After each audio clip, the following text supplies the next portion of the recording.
fratelli e sorelle, buonasera.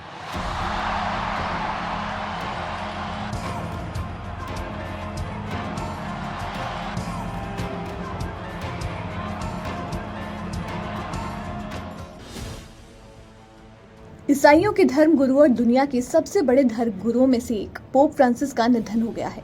इसके बाद Vatican city में शोक की लहर दौड़ गई है। वेटिकन में नोवेंडियल यानी कि 9 दिनों का शोक चल रहा है। ये एक प्राचीन रोमन परंपरा है जो आज भी बरकरार है। अगला पोप कौन होगा, इसकी तैयारी भी इसी दौरान शुरू हो जाएगी। जब ये शोक पूरा होगा उसके बाद सभी कार्डिनल्स पोप को चुनने के लिए वोट डालेंगे। अब जो 120 कार्डिनल्स पोप को चुनने के लिए अपना वोट डालने वाले हैं उनमें से 4 भारत से ही हैं। इनमें कार्डिनल फिलिप नेरी Pharaoh, cardinal Baselios क्लेमिस, cardinal Anthony पूला और कार्डिनल जॉर्ज जैकब कुवाकार्ड शामिल हैं। इनमें से कार्डिनल फिलिप नेरी एंटोनियो सेबेस्टियाओ डो रोसारियो फेराओ 72 साल के हैं।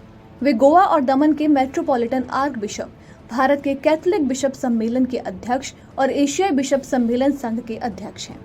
कार्डिनल बेसिलियोस क्लेमिस थॉटोनकल सीरो मलंकरा ये त्रिवेंद्रम के प्रमुख आर्क बिशप हैं और सीरो मलंकरा चर्च के धर्म सभा के भी अध्यक्ष हैं।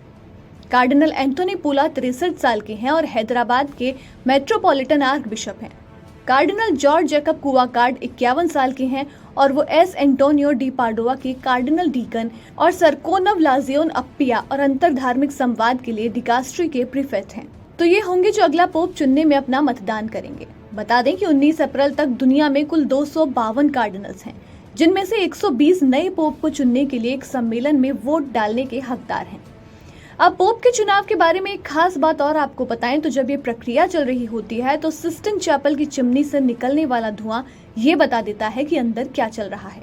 इसकी चिमनी से निकलने वाला धुआं अगर काले रंग का है तो इसका मतलब है कि कार्डिनल्स ने अभी तक नया पोप नहीं चुना है, जबकि यही धुआं अगर सफेद रंग का हो तो इसका मतलब है कि नया पोप चुन लिया गया है। अब फिर से ये प्रक्रिया होने वाली है, नए पोप का चुनाव किया जाएगा। ईस्टर मंडे को स्ट्रोक और हार्ट फेल की वजह से पोप फ्रांसिस का निधन हो गया था। पोप फ्रांसिस का जन्म अर्जेंटीना के ब्यूनस आयर्स में हुआ था। उनको नाम दिया गया था जॉर्ज मारियो बर्गोग्लियो। 1969 में उनको इसी रूप में कैथोलिक पादरी नियुक्त किया गया था। फिर साल 2013 में 28 फरवरी को जब पोप बेनेडिक्ट 16 ने इस्तीफा दिया तो फिर 13 मार्च को एक पोप कॉन्क्लेव में कार्डिनल बर्गोग्लियो को उनके उत्तराधिकारी के रूप में चुना गया। उन्होंने असीसी के सेंट फ्रांसिस के सम्मान में फ्रांसिस को अपना पोप नाम के रूप में चुन लिया और इस तरह से वो बन गए पोप फ्रांसिस। तो अब नजरें इस पर है कि कौन होगा अगला पोप और इसका फैसला लेंगे कार्डिनल्स।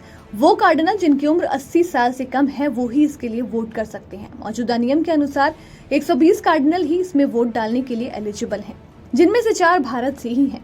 तो इस तरह से भारत भी नए पोप के चुनाव में अपनी भागीदारी निभाने वाला है।